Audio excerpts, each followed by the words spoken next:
വലിയ ഒരു ദുരന്തമാണ് നമ്മുടെ ആ തൃശ്ശൂർ കോടാലിയിൽ നടന്ന അൽജോ എന്ന കൊച്ചുകുട്ടി. എന്ന 2ാം ക്ലാസ് വിദ്യാർത്ഥി. ഓഫ്. ആ കുട്ടിയുടെ സഹോദരനും പാമ്പടിയേറ്റെങ്കിലും ആ കുട്ടി രക്ഷപ്പെട്ടു എന്നാണ് ഇപ്പോൾ നമുക്ക് ഇപ്പൊ മനസ്സിലാക്കാൻ പുരോഗതി വന്നിരിക്കുന്നത്. അത് പുരോഗതി മാത്രമല്ല, ആ കുട്ടിയുടെ സംസ്കാര ചടങ്ങുമായിട്ട് ബന്ധപ്പെട്ട് ചടങ്ങുകൾ നടക്കുന്നതിനിടെ വീടിന് സമീപം വീണ്ടും ഈ വെള്ളിക്കെട്ട ഇനത്തിൽപ്പെട്ട പാമ്പിനെ കണ്ടെത്തി എന്നാണ് പറയുന്നത്. എന്തായാലും നമ്മൾ ഈ വിഷയം ചർച്ച ചെയ്യുമ്പോൾ നമ്മുടെ ആ കുരുന്നുകളുടെ ഈ ഒരു വലിയ ദുരന്തമാണ്. ആ കുഞ്ഞിൻ്റെ മരണത്തോടൊപ്പം തന്നെ നമ്മൾ ചർച്ച ചെയ്യേണ്ട ഒരു വിഷയമുണ്ട്. മൃഗങ്ങൾ, പക്ഷികൾ മനുഷ്യനൊപ്പം തന്നെ ചൂട് സഹിക്കാൻ കഴിയാതെ വളരെയധികം ബുദ്ധിമുട്ടുന്നുണ്ട്. അപ്പോൾ എല്ലാം ജീവികളാണ്, ജീവജാലങ്ങൾക്ക് മൊത്തത്തിലാണ്. പ്രത്യേകിച്ചും ഈ കുട്ടി സഹോദരനും അൽജോയും അനോഷ് ഇവർ രണ്ടുപേരും കടുത്ത ചൂട് കാരണം വീടിന്റെ ഹാളിൽ ഉറങ്ങിയതാണ്. അപ്പോൾ അവിടെ വെച്ചാണ് ഈ കുഞ്ഞുങ്ങളെ രണ്ടുപേരെയും പാമ്പ് കടിക്കുന്നത്. അതും കുഞ്ഞു പാമ്പാണ് കടിച്ചത്. വെള്ളിക്കെട്ടൻ, ക്രൈറ്റ് എന്ന് പറയുന്ന ആ ഇനത്തിൽപ്പെട്ട പാമ്പാണ് കടിക്കുന്നത്. മാത്രമല്ല ഇപ്പോൾ ഡോക്ടർമാർ പറയുന്നത് ഈ പാമ്പ് കടിക്കുകയാണെങ്കിൽ നമുക്ക് പാമ്പ് കടിച്ചത് മനസ്സിലാവൂലെന്നാണ്.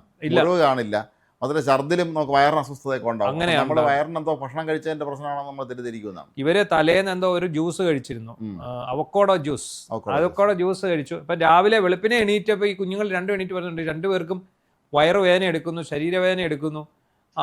അപ്പൊ ഇവര് പറയുന്നു ഇന്നലെ അവക്കോഡോ ജ്യൂസ് കഴിച്ചതിന്റെ ആയിരിക്കും, ആരായാലും അതേ ചെയ്യും. ഇപ്പൊ നമ്മളാണേലും എന്ത് ചെയ്യും, അത് കയറി കിടന്ന് ഉറങ്ങിക്കോ, അത് രാവിലെ അങ്ങ് മാറിക്കോളും എന്ന്. പക്ഷെ പിന്നീട് ഛർദ്ദിച്ചു കഴിഞ്ഞപ്പോഴാണ് ഇവരെ കൊണ്ട് കൊണ്ട് ചെല്ലുമ്പോഴും ഹോസ്പിറ്റലിൽ ചെല്ലുമ്പോഴും എന്താണ് സംഭവിക്കുന്നത്, ഈ വിഷയമാണ് പറയുന്നത്. ഭക്ഷ്യവിഷബാധ വിഷയത്തിലാണ് അവർ ട്രീറ്റ്മെന്റ് തുടങ്ങുന്നത്. പക്ഷെ പിന്നീടാണ് അവർക്ക് മനസ്സിലാവുന്നത് ഇത് ഭക്ഷ്യവിഷബാധയല്ല, പാമ്പ് കടിയാണ്. പാമ്പ് കടിയാണെന്ന് പറഞ്ഞാൽ ക്രേറ്റ് ഇനത്തിൽപ്പെട്ട പാമ്പാണ് കടിച്ചത്, കുഞ്ഞു പാമ്പാണ് കടിച്ചത്, പാമ്പിന്റെ കുഞ്ഞാണ് കടിച്ചത്. അതിനെ കിട്ടിയത് കൊണ്ടാണ് അത് അങ്ങനെ അറിയാൻ സാധിച്ചത്. അത് തലയണക്കടിയിൽ ഇത് ഉണ്ടായിരുന്നു.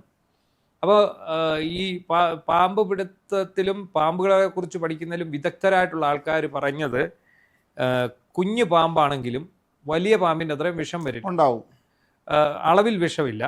പക്ഷേ ഇത് ഇഞ്ചക്റ്റ് ചെയ്യുന്ന വിഷം അത് മരണ കാരണമാകും. എന്ന് പറഞ്ഞാൽ വലിയ വലിയ അപകടത്തിന് തന്നെ ഇത് കാരണമാകും. ഇതിൻ്റെ വിഷത്തിന് വീര്യം കൂടിയതാണ്. അതെ, മാത്രമല്ല നമ്മളിപ്പോൾ ഇന്ന് അറിയുന്ന മറ്റൊരു പ്രധാനപ്പെട്ട കാര്യം, ഈ പലതരം പാമ്പുകളെ കടിച്ചാൽ അതിന് പ്രതിവിധി മരുന്നില്ല എന്നാണ്. അതില്ല, ചില പാമ്പ് കടിച്ചാൽ പ്രതിവിധി ഇല്ല എന്നാണ്. ആന്റിവെനം ഉള്ളത് ഈ മൂർഖനുണ്ട്, ചേനത്തണ്ടൻ എന്ന് പറയുന്ന അണലിയുടെ ഒരു ഇനമുണ്ട്. അതുകൂടാതെ അണലിയുണ്ട്.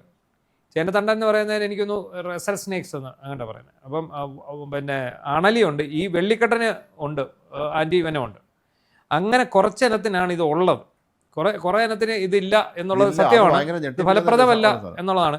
പക്ഷെ നമ്മൾ ചിന്തിക്കേണ്ട ഒരു കാര്യമുണ്ട്. നമ്മൾ ഈ പാമ്പുകൾ നമ്മുടെ വീട്ടിലേക്ക് ഇപ്പോൾ എത്തിച്ചേരുന്നത് എന്തിനാണെന്ന് ചോദിച്ചാൽ ശീതരക്തജീവിയാണ് ഈ പാമ്പ്. ഞാൻ പാമ്പ് എക്സ്പേർട്ടൊന്നുമല്ല.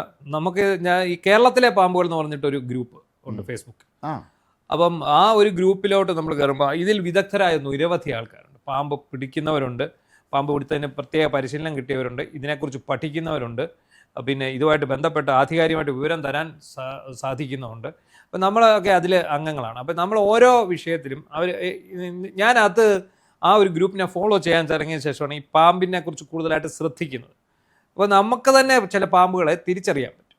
അപ്പം ചില പാമ്പുകൾ വിഷരഹിതമായ പാമ്പുകളുണ്ട്, നേരിയ വിഷമുള്ള പാമ്പുകളുണ്ട്, പിന്നെ നിരുപദ്രവകാരികളായ പാമ്പുകളുണ്ട്. അങ്ങനെ തിരുവനന്തപുരത്ത് എൻ്റെ പേര് ചുരുട്ട എന്നാണ്, എൻ്റെ യഥാർത്ഥ വലിയ പേരെന്താ, ശംഖുവരൻ എന്ന് പറയും. ചെറുതാണ്, അത് കടിച്ചാൽ കുഴപ്പമില്ല, നമുക്ക് രക്ഷപ്പെടാന്നൊക്കെയാണ് പറയപ്പെടുന്നത്. ഈ ചുരുട്ടയെ കടിക്കാൻ നമ്മുടെ നാട്ടിൽ ഈ വെള്ളിക്കെട്ടനെ പറയുന്ന പേര് ശംഖുവരൻ, ചിലര് വാരിമൂർഖൻ എന്ന് പറയും, ഇവിടുത്തെ ശംഖുവരൻ, അങ്ങനെയൊക്കെ പറയുന്ന പലതരത്തിലുള്ള ഇനത്തിലുള്ള പാമ്പാണ്. അപ്പൊ ഇത് ഏറ്റവും വിഷമുള്ള ഇനങ്ങളിൽപ്പെട്ടതാണ് ഈ വെള്ളിക്കെട്ടൻ. അത് കടിച്ച പാടില്ലായിരുന്നു, ഈ കുട്ടികളുടെ ശരീരത്ത് ഇത് കടിച്ച പാടില്ലായിരുന്നു.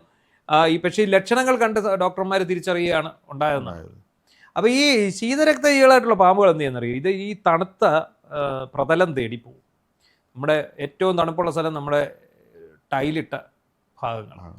ഈ ടൈലിട്ട ഭാഗങ്ങളിലൂടെ പാമ്പിന് പിന്നെ നിഷ്പ്രയാസം നീങ്ങാൻ സാധിക്കുമോ ഇല്ലയോ എന്നുള്ളതൊരു സംശയമുണ്ട്. പക്ഷേ എങ്ങനെ പാമ്പുകൾ വീടിനുള്ളിലെത്തും, അതാണ് നമ്മൾ മനസ്സിലാക്കേണ്ടത്. അത് 2-3 കാര്യങ്ങളുണ്ട്. ഒന്ന്, നമ്മളെല്ലാം കതകും ജനലും വരെ തുറന്നിട്ടാണ് കിടക്കുന്നത്. ചൂട് കാരണം വാതിലും തുറന്നിട്ടാണ് കിടക്കും നമ്മളെല്ലാവരും. അപ്പോൾ നമ്മുടെ വീടിൻ്റെ ടെറസിലും നമ്മുടെ വീടിൻ്റെ ജനാലയ്ക്ക് അരികിലും ഒക്കെ ആയിട്ട് ഈ മരങ്ങളുടെ ശിഖരങ്ങൾ വന്ന് നിൽക്കും. ഈ പാമ്പ് മരത്തിൽ കൂടെ കയറുന്ന പാമ്പുകളുണ്ട്. അത് ഈ ശിഖരത്തിലൂടെ നേരെ മുറിക്കുള്ളിൽ ഇറങ്ങിയാണ് ഒരു വിധത്തിൽ. പിന്നെ ഏറ്റവും കൂടുതൽ നമുക്ക് പാമ്പിനെ കൊണ്ടുതരുന്നത് നമ്മുടെ പൂച്ചയാണ്. കടിച്ചെടുത്തോണ്ട് വരും. അത് പൂച്ച സാർ എന്നാണെന്നല്ലോ ഇപ്പോൾ സോഷ്യൽ മീഡിയ അദ്ദേഹം അറിയപ്പെടുന്നത്. അതെ, ഈ പൂച്ച സാറാണ് ഏറ്റവും കൂടുതൽ പാമ്പുകളെ പിടിക്കുന്നതും കൊല്ലുന്നതും. ഈ കീരി പാമ്പ് എന്നുള്ളത് ഇപ്പോൾ ഒരു സങ്കല്പം മാത്രമാണ്.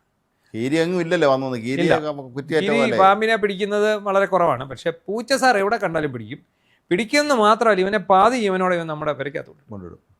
അത് എനിക്കറിയാം. നമ്മൾ ഈ ചില പൂച്ചകളുണ്ട്, അതിൻ്റെ യജമാനന്മാരുടെ പുതപ്പിനടിയിലേ കിടന്ന് ഉറങ്ങത്തുള്ളൂ.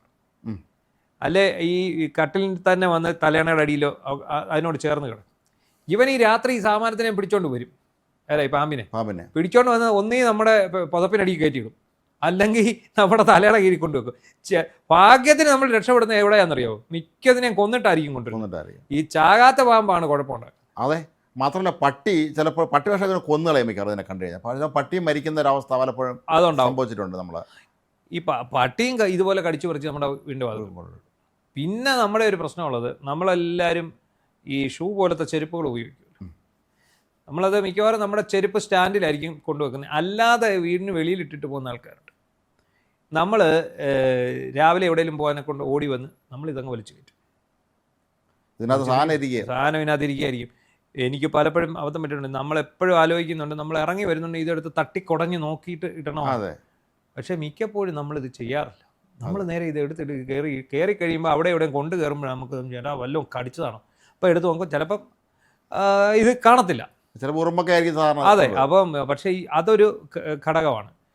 പിന്നെ ഉള്ളതെന്ന് പറഞ്ഞാൽ ഇത് ഈ ഡിസംബർ തൊട്ട് ഈ ജൂൺ വരെ ഇത് ഏറ്റവും കൂടുതൽ വെളിയിലിറങ്ങി നടക്കുന്ന ഒരു സമയമാണ്. ഈ ചേനത്തണ്ടനും അതുപോലെ മൂർഖനും ഈ പറയുന്ന വെള്ളിക്കട്ടനും ഒക്കെ കുഞ്ഞുങ്ങളുണ്ടാകുന്ന ഒരു സമയമാണ്. പ്രജനനത്തിൻ്റെ കാലമാണ്. ആ സമയം എന്ന് പറഞ്ഞാൽ ഒന്നീ മുട്ട അല്ലെങ്കിൽ പ്രസവിക്കുന്ന പാമ്പ് ഒക്കെ ഉണ്ട്, അല്ലേ? ഉണ്ട്. അണലിയെ പോലെയുള്ളതാണെന്ന് തോന്നുന്നു പ്രസവിക്കുന്നത്. അപ്പോൾ എന്തായാലും ഇതെല്ലാം കൂടെ വന്നിട്ട് നമ്മളെ നേരെ നമ്മുടെ പറമ്പിൽ ഇറങ്ങുകയാണ്. ഇപ്പം നമ്മുടെയൊക്കെ പറമ്പുകളിൽ ഒരു കുഴപ്പമുണ്ട്, ആരും പറമ്പ് വൃത്തിയാക്കുകയില്ല, അങ്ങനെ കിടക്കും.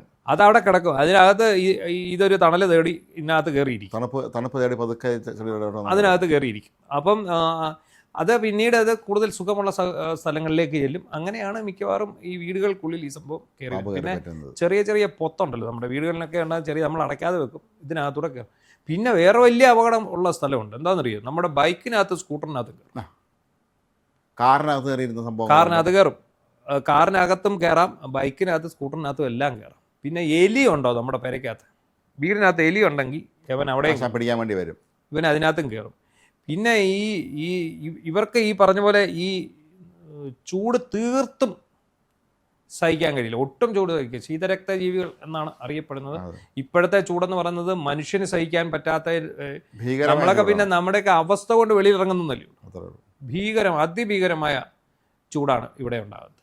അപ്പോൾ അങ്ങനെയുള്ള അവസരങ്ങളിലാണ് ഇപ്പം നമ്മളിപ്പോൾ ഏറ്റവും അധികം ശ്രദ്ധിക്കേണ്ടത്. നമുക്ക് ഏതൊക്കെ തരത്തിലുള്ള വെല്ലുവിളികളാണ്. വെളിയിലിറങ്ങിയ സൂര്യാഘാതം വെക്കും, അകത്തിരുന്ന പാമ്പ് കടിക്കും. അങ്ങനത്തെ അവസ്ഥയിലേക്കാണ് കാര്യങ്ങൾ പോകുന്നത്. കാരണം നമ്മൾ ഇതിനകത്ത് വളരെയധികം ശ്രദ്ധിക്കേണ്ടി വരും. മാത്രമല്ല നമ്മുടെ കേരളീയർ പ്രത്യേകിച്ച് നമ്മൾ ഒരുപാട് അന്ധവിശ്വാസങ്ങളുള്ളവരാണ്. ഈ പാമ്പിനെ കണ്ടാൽ കൊല്ലരുത് എന്നൊക്കെ ഉള്ള ചില ആളുകൾ ശ്രദ്ധിക്കുന്നുണ്ട്. ഇത് ഭയങ്കരമായ അബദ്ധം ഉണ്ടാക്കും. ഒരിക്കലും എൻ്റെ ഒരു അടുത്ത സുഹൃത്തിൻ്റെ വീട്ടിൽ ഇതുപോലെ പാമ്പ് വന്ന് പാമ്പിനെ തല്ലി കൊന്നു. പിന്നീട് ആ വീട്ടിൽ ഭയങ്കര ടെൻഷനായി. ആ വീട്ടിൽ അവരുടെ ചേട്ടനെ കണ്ടെന്ന് പറഞ്ഞു, ഞാൻ ഈ പാമ്പിനെ കൊന്നു കഴിഞ്ഞാൽ അത് ഭയങ്കരമായ ഒരു പ്രശ്നങ്ങളുണ്ടാക്കും, ഭാവിയിൽ എന്തൊക്കെ സർപ്പകോപം ഉണ്ടാവുമെന്ന് ശരിക്കും പറഞ്ഞാൽ എനിക്ക് തോന്നുന്നു. പിന്നെ അവർ ചെന്ന് വല്ല പരിഹാരം ചെയ്തതെന്ന് എനിക്ക് അറിഞ്ഞൂടാ. എന്നാലും അവർ വല്ല ടെൻസ്ഡായിരുന്നു. കാരണം ഈ കൊച്ചുകുട്ടികൾ മാത്രം ഉണ്ടായിരുന്നൊരു സമയത്താണ് ഈ പാമ്പോടെ പ്രത്യക്ഷപ്പെട്ടത്. അവിടെ ഒരു ചെറുപ്പക്കാരി സ്ത്രീ ഉണ്ടായിരുന്നു. പക്ഷെ അവർക്ക് ഇങ്ങനെ കയറി ചെയ്യണമെന്ന് അറിയില്ല. അയൽവക്കത്തുള്ള ആരോ ഓടി വന്നു പാമ്പിനെ തല്ലിയും കൊന്നു. അതോ ഈ പറഞ്ഞത്തെ ഈ ശങ്കുവരാൻ അങ്ങനെ അതോ ഒരു പാമ്പായിരുന്നു, അത് കൊന്നു. പിന്നെ ഇതിന് ടെൻഷൻ വന്നു. വേറെ എന്നുള്ളത് അറിയാമോ? ഈ പലരും ഈ നാട്ടിൽ വിഷഹാരി എന്ന് പറഞ്ഞാൽ ചില ആളുടെ അടുത്ത് കൊണ്ടു. അതെ, ഇപ്പം പണ്ടൊക്കെ ചിലപ്പോൾ വലിയ വിദഗ്ധന്മാരെ വിഷഹാരികൾ ഉണ്ടായിരുന്നിരിക്കാം, അതില്ല നമ്മൾ പറയുന്നില്ല. പക്ഷേ ഇന്നത്തെ കാലത്ത് അതൊക്കെ സാധിക്കുന്നവരുണ്ടോ? അല്ലെങ്കിൽ അത് സമയം എടുക്കും അതിനൊക്കെ. ഞങ്ങളുടെ നാട്ടിലൊക്കെ അത്തരത്തിൽ വിഷഹാരികൾ കുട്ടിക്കാലത്ത് ഉണ്ടായിരുന്നു. ഒത്തിരി കഥകളില്ലേ? അതായത് കടിച്ച പാമ്പിനെ വരുത്തി വിഷം ഇറക്കുക. അപ്പം PV തമ്പിയുടെ കൃഷ്ണപ്പരുന്ത് എന്ന് പറയുന്ന നോവലുണ്ട്, സിനിമയായിട്ട്. അത് ഈ പാമ്പുകളെ സംബന്ധിച്ചൊരു സാധനമാണ്. അതിനകത്ത് ഈ പാമ്പ് കടിച്ചു കഴിയുമ്പം ഈ മാന്ത്രികന്റെ മന്ത്രവിധി ഒന്നും ഏക്കാതെ വരുമ്പോൾ അദ്ദേഹം ഈ പാമ്പിനെ വിളിച്ചു വരുത്തി വിഷം ഇറക്കും. ഈ പാമ്പ് ഒന്ന് ഇറക്കി കഴിഞ്ഞാൽ അങ്ങനെയുള്ള പാമ്പ് നടക്കല്ലിൽ തലയടിച്ചു മരിക്കും ഐതിഹ്യം. ഇല്ല. പിന്നെ അതുപോലെ ഈ വിഷക്കല്ലെന്ന് പറഞ്ഞൊരു സാധനമുണ്ട്. കല്ല് വെച്ച് ഈ വിഷം വലിച്ചെടുക്കും. ഇതിനൊന്നും ശാസ്ത്രീയമായ യാതൊരു അടിത്തറയുമില്ല. പിന്നെ പച്ചമരുന്നുകൾ ചിലത് കലക്കി കൊടുത്താൽ അത് ഉണ്ടായിരുന്നായിരിക്കാം. പക്ഷെ ഈ പറയുന്ന ആന്റിവിനം എന്ന സംഭവം ഫലപ്രദമാകുന്ന പോലെ മറ്റൊന്നും ഉണ്ടാകുന്നില്ല. ഇത്രയും വേഗം അടുത്ത ആശുപത്രി എത്തിക്കുക, അതാണ് നമ്മൾ ചെയ്യേണ്ടത്. അല്ല നമ്മൾ കൊണ്ട് ഇത്തരം ചികിത്സ നടത്തിക്കൊണ്ടെങ്കിൽ പ്രാർത്ഥിച്ചുകൊണ്ടിരിക്കുക ചെയ്യുകയാണെങ്കിൽ സംഗതി.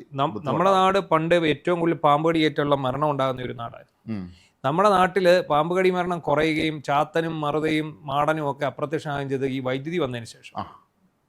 അത് നമുക്ക് ചിന്തിച്ചാൽ നമ്മുടെ മാടൻ അടിച്ചു കൊല്ലുമായിരുന്നു ഒരുപാട് പേര്.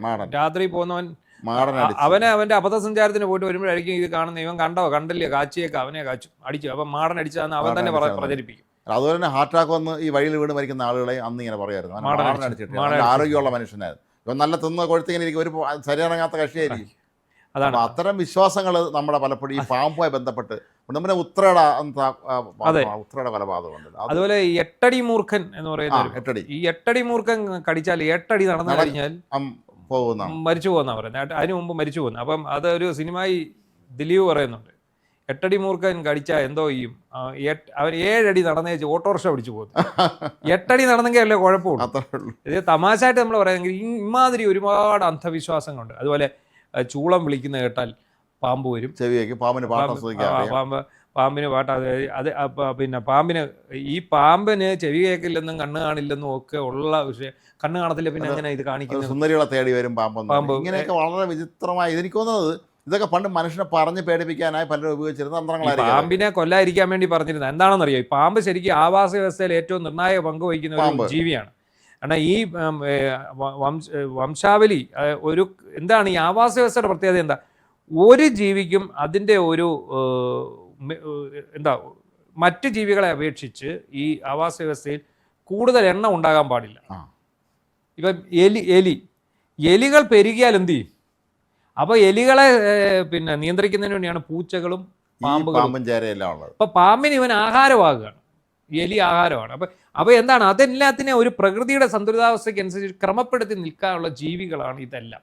ഇപ്പം അതിനിടയ്ക്ക് ഈ മനുഷ്യനെ കടിക്കുന്നു, അല്ലെങ്കിൽ മനുഷ്യൻ കടിയേറ്റ് മരിക്കുന്നു എന്ന് പറയുന്നത് അതിൻ്റെ ഒരു സൈഡിൽ കൂടി പോകുന്നൊരു സംഭവം മാത്രം. എന്തായാലും നമ്മളെല്ലാവരും കരുതിയിരിക്കുക, കാരണം അത്ര ചൂടുള്ള ഏറ്റവും ഇതാണ്. അതായത് അവർ ഉദ്ദേശിക്കുന്നത്, അത് ഒരു ടോൾ ഫ്രീ നമ്പർ ഉണ്ട് ഇതിന്. ആ ഒരു ടോൾ ഫ്രീ നമ്പർ വിളിച്ചിട്ട് ഈ സർപ്പ വോളണ്ടിയേഴ്സ് ഉണ്ട്, പരിചയസമ്പന്നരായ പാമ്പ് പിടുത്തക്കാരാണ്. അവരെ വിളിച്ച് നിങ്ങളുടെ പറമ്പിൽ കാണുന്ന പാമ്പുകളെയൊക്കെ അപ്പോൾ തന്നെ ഇതിനെ പിടിച്ച് അവരെ റെസ്ക്യൂ ചെയ്ത് കൊണ്ടുപോയി നമ്മുടെ ഭീതി ഒഴിവാക്കാൻ ശ്രമിക്കുക എന്നതല്ലാതെ ഇതിനകത്ത് നമുക്ക് വേറെ മാർഗങ്ങളൊന്നുമില്ല. കഴിവതും വളർത്തു മൃഗങ്ങൾ, പൂച്ചയും പട്ടിയും ഒക്കെ ഈ പാമ്പിനെ വീട്ടിൽ കൊണ്ടുവരുന്നുണ്ടോ എന്നുള്ളത് കൃത്യമായിട്ട് നോക്കുക.